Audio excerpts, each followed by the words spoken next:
My sister-in-law's DNA test was meant to expose me, but it ended up destroying her own marriage instead. I met my husband James, in our late 20s, and we soon fell in love. We married after 2 years of dating and have lived a wonderful, tranquil life ever since. Our friendship looked unshakable, based on trust and shared dreams. We celebrated the birth of our beautiful baby, Nathan. Now 5 years old, he brightens our days with laughter, love, and boundless enthusiasm. We felt like the perfect little family, and I believe nothing could separate us. That is, until Sarah, my sister-in-law, decided to put a wrench in everything. Sarah and I had never really gotten along. We had an underlying tension since James introduced us. I attempted to be friendly, but Sarah clearly had other plans. She accused me of trying to overshadow her by wearing a cream-colored dress to her wedding. This wasn't even my option. Sarah had specified that all of her bridesmaids wear cream. However, on her special day, it became about me taking the show. She launched a temper tantrum, turning what should have been a happy moment into an embarrassing one for everyone. From that moment on, it was a never-ending game of sarcastic remarks, backhanded compliments, and petty behavior. If I put on a new dress, Sarah would comment, "That's nice, but I liked it better when I saw it in the store last year." If Nathan reached a milestone, she would try to belittle it by comparing him to her own son, Tommy. It was exhausting, but James and I always chose the high path. We did not want family conflict to spoil our lives. Furthermore, we wanted Nathan and Tommy to grow up together, like siblings. However, things took a nasty turn this Christmas when Sarah sought to stir the pot in unexpected ways. For Christmas, she gave Nathan one of those DNA testing kits that everyone seems to be using nowadays. At first, I didn't think much about it. Nathan has always been interested in science and enjoys knowing about his family history. But something about Sarah's smug expression as she handed him the equipment didn't sit well with me. I had the impression that this present was more than just what it appeared to be. Later that evening, James grabbed me aside, his expression concerned. He claimed Sarah had made some unusual, almost cryptic remarks about eventually obtaining answers and how the truth always comes out. A shiver went down my spine. It wasn't hard to figure out what was going on. Nathan has green eyes, whereas James and I have brown ones. Of course, anyone with a basic understanding of genetics is aware that recessive features, such as green eyes, can pass down through generations. But Sarah had been making subtle, passive-aggressive statements for years, implying that James might not be Nathan's father. Sarah's present was a deliberate attempt to sow doubt in our marriage, causing James to question Nathan's parentage. I was infuriated. How dare she use something as innocent as a child's curiosity to play petty games? But James and I wouldn't let her win. We knew the truth. Our love and trust for each other were strong, and we weren't going to let Sarah's poisonous actions disrupt that foundation. We agreed to allow Nathan to take the test if he wanted to, knowing that the findings would only confirm what we already knew. Nathan is our son, and no test could change that. Nathan, utterly oblivious of the tension building beneath the surface, was enthusiastic about the science behind the DNA test. He was excited to learn about his ancestors and where they came from. So we assisted him in the procedure, and he mailed off the gear. Meanwhile, Sarah's son, Tommy, had been watching everything develop with great curiosity. Tommy, a curious 14-year-old, opted to take a DNA test as well. Sarah's husband, Todd, felt it would be a fun family activity, so they also ordered a kit for him. What began as harmless curiosity quickly turned into a family nightmare. Nathan's findings arrived a few weeks later, and as expected, everything was correct. James was his father, without a doubt. Then came the shock of a lifetime. Tommy's results revealed that Todd was not Tommy's biological father. The reality hit hard. Sarah had an affair over a decade ago, and Tommy was not Todd's child. The discovery shattered the family like a wrecking ball. Todd was devastated. He had reared Tommy as his own, never thinking Sarah was unfaithful. To make matters worse, Todd sought a paternity test for their 7-year-old daughter. The results confirmed his greatest fears. He wasn't her father either. Sarah's entire life, the immaculate picture she had fought so hard to maintain, was disintegrating right in front of her eyes. And this wasn't a quiet, secret disintegration. The entire family was aware, and the consequences were negative. Todd filed for divorce and left their home within a few days. Sarah's world fell, and the once smug lady who had attempted to destroy my family now stood in the ruins of her own. The irony of the situation could not be ignored. Sarah's attempt to pull apart my marriage had simply exposed her own lies. Tommy was struck the hardest. He transitioned from a carefree, joyful youngster to a confused and heartbroken young adult. The man he had always called dad was not his father, and his family was disintegrating. Nathan, too, was impacted. He and Tommy had always been close, and watching his cousin go through such upheaval made him sad and scared. He began questioning why Tommy's father was no longer around, and it hurt my heart to watch him so concerned about his cousin. Sarah's life became increasingly chaotic as time went. Todd pressed for full custody of their children, seeking to limit Sarah's role in their lives. Sarah, who had always been the glue that held the family together with her domineering personality, now appeared to be a shell of her former self. At family gatherings, she was a nervous wreck, her face pale and her eyes red from sobbing. The woman who had before attempted to make my life miserable now appeared completely defeated. Then, one day, something unexpected occurred. Sarah reached out to me. She called me, her voice unsteady and teary, pleading for assistance. She wanted me to talk to Todd and persuade him to lighten off on the custody agreement. She was anxious to salvage what little she had left of her relationship with her children, and she was seeking assistance from me. At first, I was stunned. After everything she had done to undermine my marriage and cause havoc at every opportunity, she had the arrogance to ask for my assistance. I initially ignored her calls, refusing to consider aiding her. But as the days passed, I found myself wondering about Tommy. He was the true victim in all of this. Despite the fact that none of this was his fault, he bore the brunt of it. Nathan, too, was trying to figure out why his cousin's life had been turned upside down. I started feeling conflicted. Was it appropriate to hold Sarah's conduct against her children? Should I put my rage aside and help for the benefit of the kids? James, of course, warned me to keep out of it. He insisted Sarah had made her bed, and now she had to lie in it. But I couldn't ignore the idea that I might be able to assist bring some serenity to the children involved. It was not their fault that their mother made poor decisions. So I found myself at a crossroads, unsure what to do. Should I assist Sarah, or should I let her face the consequences of her own actions? And now here I am, caught between doing what is right for the children and staying away from the woman who caused so much misery. What would you do if you were in my position? Update 1. Hello, everybody. Thank you for taking time to read my story. I did not expect such a large response, and your help has meant a lot to me during this tough time.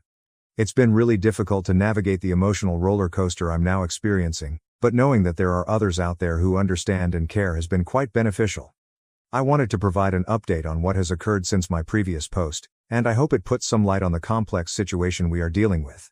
Sarah is still contacting me regularly, and to be honest, it's getting tiring. I expected her to back off or cool down, but she hasn't. She is relentless. On one especially horrible day, she called me 3 times in a row, leaving lengthy, sobbing voicemails. I could sense the desperation in her voice, but after everything, it was difficult to feel sympathy. At one point, my husband James became so frustrated that he couldn't take it anymore. He called her himself. James rarely loses his cool, so when he phoned her, I knew he was serious. I could hear his wrath from across the room. He exploded, telling her he was fed up with her disrespecting me and attempting to manipulate our family. He made it apparent that this was more than simply a DNA test. It was about years of snarky remarks, manipulation, and her blatant disrespect for limits. Sarah did not take it well. She burst into tears on the phone, telling James that I had poisoned his mind against her, that I was the one who was keeping him away from his family. Hearing her sob like that made me conflicted. I felt a glimmer of sympathy, but basically, I was tired. After that chat, things became worse. Sarah's tone changed again. She began contacting me regularly, alternating between asking for help and accusing me of attempting to ruin her life. She was pleading for my aid at one point, claiming she wanted me to talk to Todd and help things go well. The next thing I knew, she was calling me manipulative, alleging I was jealous of her and her family, and that I wanted to end her marriage. It was as if she wasn't sure if I was her enemy or her rescuer. Honestly, coping with her emotional outbursts has been draining. I feel like I'm locked on a roller coaster that I didn't sign up for. Throughout all, my main focus has been the children. They are innocent in all of this, but they are the ones suffering the most. I can't quit thinking about Tommy and Nathan. Tommy's discovery about his biological father must have been traumatic for him, and it's evident that he's having difficulty processing it. It's difficult for me to see him suffer through this without being able to help. Nathan, on the other hand, isn't really sure what's going on, but he senses something wrong. We attended a family gathering a few days ago, and Nathan wanted to play with Tommy like they used to do. They used to be really close, almost inseparable. But when Tommy came over, I noticed an immediate shift in him. He was distant, reserved, and rarely engaged with Nathan. My heart bled as I saw the two boys, who had previously been like brothers, drift apart. Nathan continued asking why Tommy wasn't laughing or playing like he used to, But I didn't have the heart to tell him the truth. Instead, I made up reasons, telling him Tommy was simply sleepy or had a lot on his mind. But I knew it was more than that. Meanwhile, Sarah keeps sending me lengthy, dramatic texts. She wrote me a note yesterday, claiming she felt betrayed by our family. I really wanted to yell. How could she feel betrayed? She was the one who made these decisions. She was the one who caused the situation. And yet, she refuses to accept responsibility. It's always someone else's fault. Mine, James's, Todd's, never hers. James and I have had numerous late-night discussions on how to approach this. We both want to do what is best for the children, but we don't know what that is anymore. James says we should intervene and try to help Tommy, especially because he and Nathan are close. However, he is also concerned about the ramifications of being too involved in Sarah's situation. We've been trying to strike a balance between being supportive of the kids and maintaining our personal peace, but it's been more difficult than we expected. Todd has begun to contact James, further complicating matters. He's been trying to make sense of things and wants to discuss the problem. James hesitantly agreed to join him for coffee. When he returned, he appeared more conflicted than ever. Todd is naturally devastated. He told James that he believes his entire life has been a lie, and that he is now struggling to figure out how to co-parent with Sarah in light of everything that has occurred. Talking with Todd simply made James feel more torn. Todd is a kind guy who is only trying to do the best he can for his children despite the nightmare he has found himself in. After hearing Todd's side of the story, James is even more divided about how to proceed. He wants to help, but we both know that being too involved will drag us deeper into Sarah's drama. It's difficult to know what the appropriate thing to do. Every time I see Tommy, I have an intense want to help him. He's just a child caught up in this calamity, and he doesn't deserve any of it. Nathan continues asking why Tommy appears so sad all the time, and it aches my heart that I can't give him an honest reason. The more I think about it, the more split I am. Between wanting to intervene and being terrified of being drawn into Sarah's tumultuous world. At the end of the day, all I want to do is safeguard the children. Tommy and Nathan deserve more, and it's sad to see them suffer as a result of their parents' sins. I don't know what the future holds, but I'm hoping we can find a way to resolve this without causing further harm. I'll keep you posted on what happens next, and once again, thank you for your continuing support. Update 2. Hello folks. A lot has transpired in the last few days, so buckle up. It's been a lot for all of us, and I'm not sure how much longer this will continue. But this is where we are now. First and foremost, Sarah chose to proceed with an official medical paternity test. She was dissatisfied with the results of the at-home DNA kit, arguing it was not a reputable source for making such an important decision. To be fair, the at-home tests include a margin of error, and I'm guessing she was hanging on to whatever hope she had left. But, guess what? The findings did not change. The medical paternity test confirmed what the first one had revealed. Todd is not the father of Tommy or their daughter. Sarah just created a deeper hole for herself. I was not surprised by the conclusion, but there was no space for uncertainty. Todd, in particular, appeared to be preparing for the worst-case scenario. But when the medical test results came back, I could tell it still wounded him terribly. He appeared shattered, as if the last shred of hope he clung to had been taken away. He had previously told James that he did not expect a miracle, but there was always a glimmer of hope that the test had been incorrect. Seeing the confirmation in black and white felt like the last nail in the coffin. Todd grew even more withdrawn after receiving the news. I saw it coming, but I wasn't expecting what occurred next. Todd apparently did some research after receiving the results and tracked out the man with whom he suspected Sarah was having an affair. Todd told James that this guy was Sarah's coworker from more than a decade ago. Todd had misgivings about their connection for a long time, but Sarah always dismissed them as work issues. Todd now understood what was going on. He recalled Sarah and this man being extremely close, attending work parties together and messaging late into the night. She was always making excuses to Todd, convincing him that everything was fine. However, it appeared that all of those suspicions were coming true.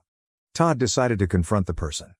He traced him down to his home and went there without informing anyone. Todd wasn't in a good mood, as far as I could tell. He was hurt, angry, and desperate for an answer. Things moved swiftly. Todd wasn't having it, even if the guy initially disputed everything. It immediately escalated into a yelling confrontation, and it wasn't long before things became physical. Neighbors heard the disturbance and phoned the police. By the time the cops arrived, Todd and the other man had been beaten badly. Todd was arrested for assault, and he now faces prosecution. It's a mess. James had to go down to the police station to help Todd. He bailed him out, but Todd now faces major legal consequences. He's claiming that the fight was provoked, But it will be difficult to prove in court. The whole thing is spiraling out of control, and I can't help but wonder if it's all because Sarah chose to hide the truth for so long. Todd is disintegrating, and it's awful to see someone who was always so composed fall apart.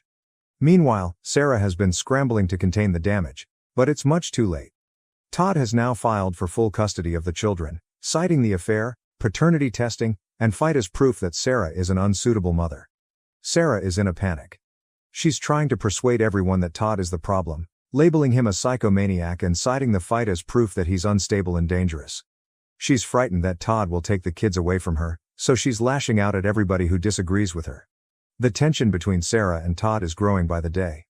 Todd is furious with her for years of deceit, and Sarah is anxious to keep some control over her life, which is disintegrating around her. I can see the toll it's having on both of them, but I'm most concerned about Tommy and their daughter. Todd has been talking about moving out of state with the kids to put some distance between them and Sarah. He believes that the children deserve a fresh start away from the tumult. But I am not sure. I appreciate his desire to protect kids, but removing them from everything they've known could be more harmful than beneficial. And legally, it will be a difficult battle.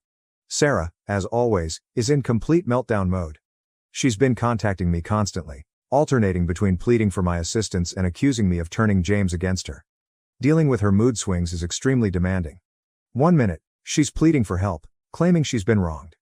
The next moment, she's shouting about how James and I are involved in some vast conspiracy against her.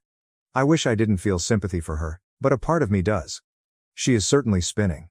But, at the same time, I can't deny that she brought it all on herself. It's difficult to watch someone self-destruct, especially when they refuse to accept responsibility for their actions. When I last saw Sarah, she looked like she hadn't slept in days. Her eyes were red and puffy, and she kept saying how everything was falling apart, and how Todd was attempting to take her children away. She denies that her own actions are to blame for this situation. She still perceives herself as the victim in all of this, which makes it difficult to communicate with her.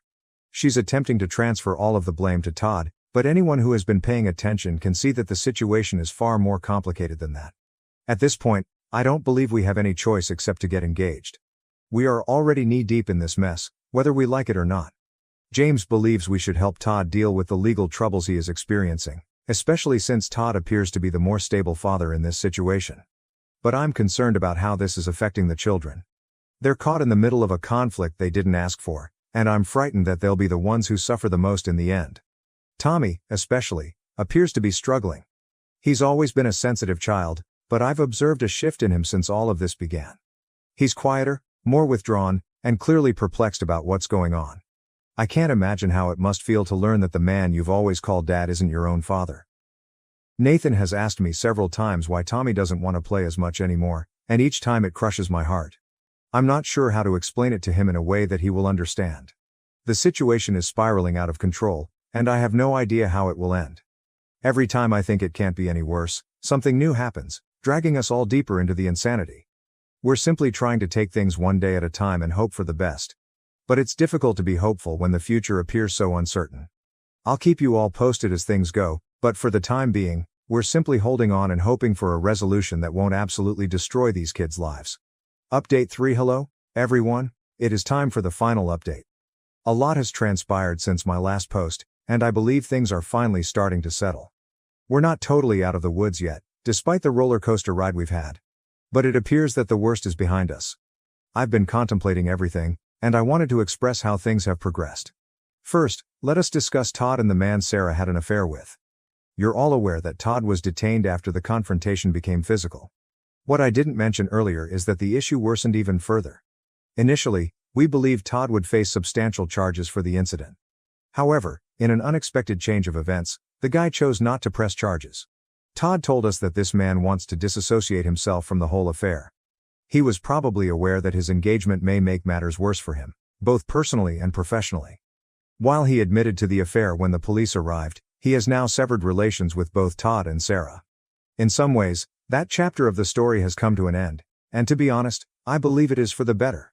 Todd does not need to continue battling with someone who clearly has no regard for the consequences of his actions. Now, the bit regarding the kids has been the most emotionally draining for everyone.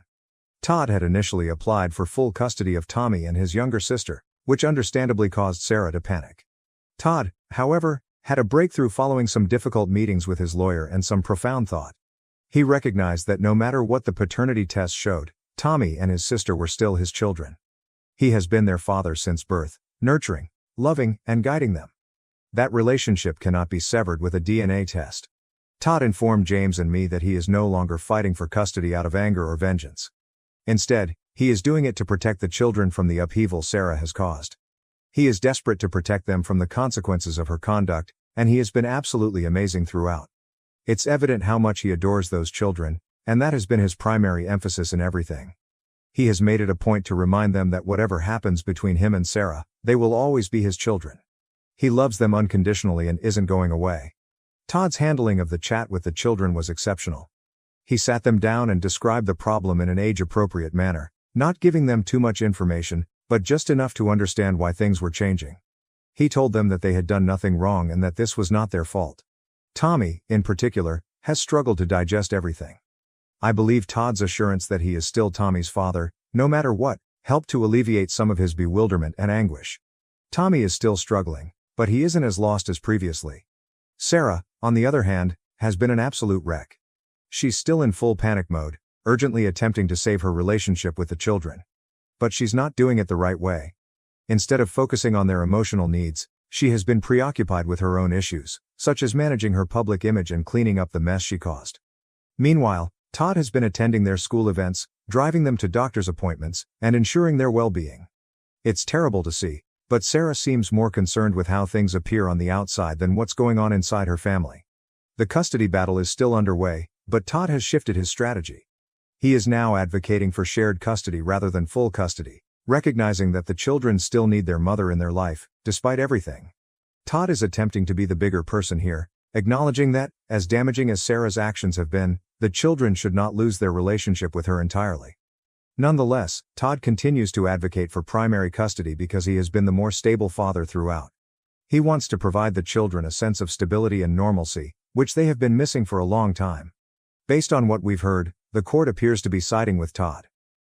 He has proved that he is the one who provides stability for the children, and his love for them is obvious. Unfortunately, Sarah is not helping her own cause. She's still making everything about her, portraying herself as the victim and citing Todd's previous outburst as proof that he's unfit. But everyone involved understands Todd's outburst was motivated by hurt, and he's been doing everything he can to move on in a healthy way. Sarah and Todd's marriage is over. The divorce is underway, and there is no going back. Todd is now at peace with this. He's told James and me that he's no longer furious at Sarah, just sad. It's sad to think about what could have been. I'm sorry their relationship ended the way it did. It is unfortunate that it has had such an influence on the children. But he is also focused on going forward. Todd's top priority right now is his children, and he's doing everything he can to be the best father possible. James and I are doing well despite all of this. It's been difficult to see everything unfold, but we've tried to be supportive without becoming overly involved in the drama. Nathan and Tommy remain as close as ever, and we've been making sure the boys spend time together to assist Tommy cope. I think it's been beneficial for both of them to have that connection, especially because everything else feels so unstable. One thing I've learned from all of this is how resilient children can be when surrounded by love. Despite the tumult, Todd's love for his children has served as a stabilizing force, keeping them on track. We've all tried to help, but in the end, Todd's strength and determination will see them through this. I'd also like to take a moment to thank everyone for their tremendous support. I never dreamed that a DNA test would change my life so dramatically, but here we are. Your wisdom, good words, and support have helped me more than I can express. Navigating this scenario has been difficult at times, but knowing that there are others who care and understand has made all the difference. I'm hoping that this will be the final significant update I need to provide. Things are still in motion, but I am hopeful that the worst is behind us. The kids are still surrounded by affection, which is ultimately what matters. Thank you again for staying with me on this trip. Let's hope the next chapter is one of healing and harmony. Thank you for watching. If you haven't subscribed yet, please do so and hit the notification bell to stay updated with more shocking real-life stories happening around you.